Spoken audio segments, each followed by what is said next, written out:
Good afternoon. It's Dr. Fred here in Paris, Texas, and we're working on our 650 project. Made a little bit of progress. I think I figured out a few things. I thought I'd share them with you. My last video, I had gotten the gear channel drilled, and all this is lined up really well.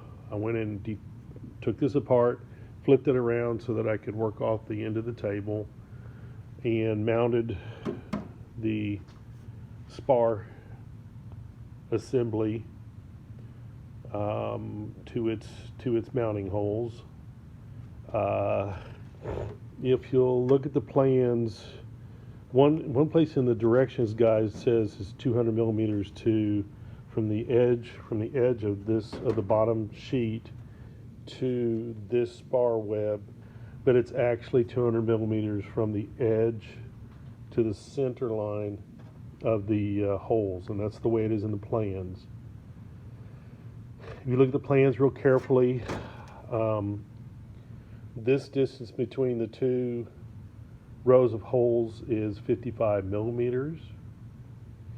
If you measure things out carefully and put from your something that I can point with here,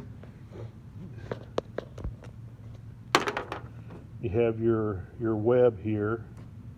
This web, I believe, was 18 millimeters, and so you got the bend of the web coming down out of the side, shine, and then the flat part, and that hole right in the middle of it at 200, and then you meet up to the other side. If you measure that out correctly, hole in the middle at the bottom flat part of the flange gives you exactly 55 millimeters like it said in the plans. So the difference between this hole and that hole work out correctly. I had to, first I drilled this row of holes, and I laid out this row of holes, drilled them in the skin, came back and back drilled everything back up from the bottom of the airplane, oversized everything up to the A5 rivet size like it says on the plans. There's also a doubler underneath here, and I can't show it very well, but there's a doubler that goes from here up to this row of rivets, which had to be drilled in, and it's on the plans too. You can just see the edge of it right there. I've got it all lined out and drilled and matched up. I had to trim the corners off just a little bit. It was a square piece of metal, and you had to take off this corner. I don't see it located. I don't see it written anyway in the plans like that, and I didn't see it written on the photo guides, or I didn't see it also on the home build help videos. So it looks pretty self-explanatory. I'm gonna go with the plans here for a minute. And there's B14. I'm going to go back to the second.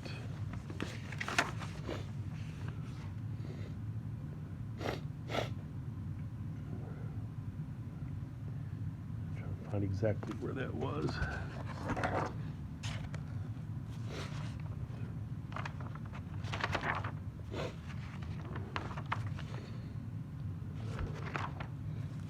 Find the gear overlap here.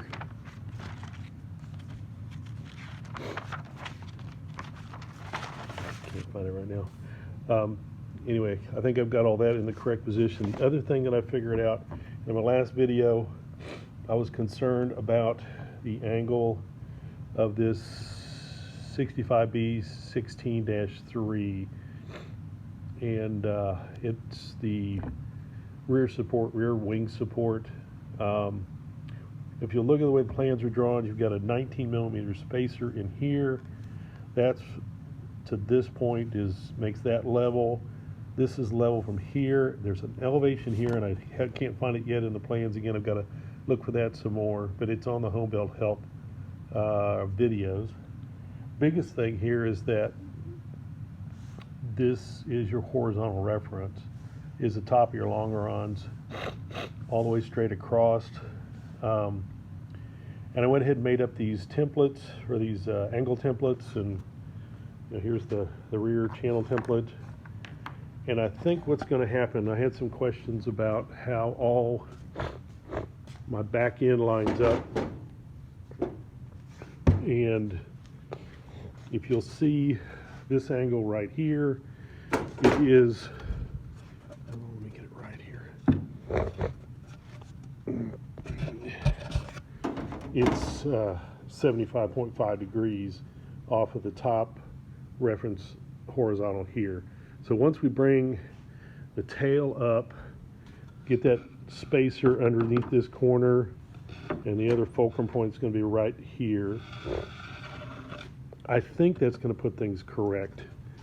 If I take this and line it up so that I'm flush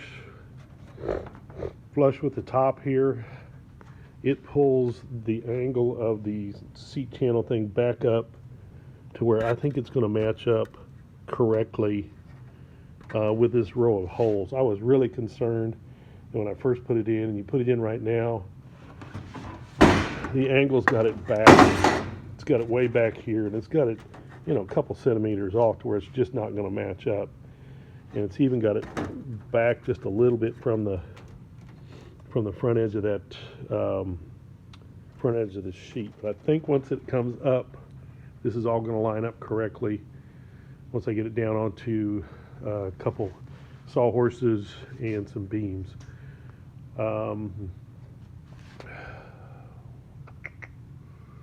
Anything else I wanted to say? I think that's it for now. I'm going to work probably on the foot pedals and get the brake stuff in next. Since it's down, it's open, it's up high, and then after that gets done, then I'm going to work on moving it down onto some sawhorses. I'll probably make some sawhorses so I can get them a little bit lower, have everything open, and get everything really nicely leveled. But anyway, that's the update from Dr. Fred's shop, Zenith 650. Thanks a bunch. Bye.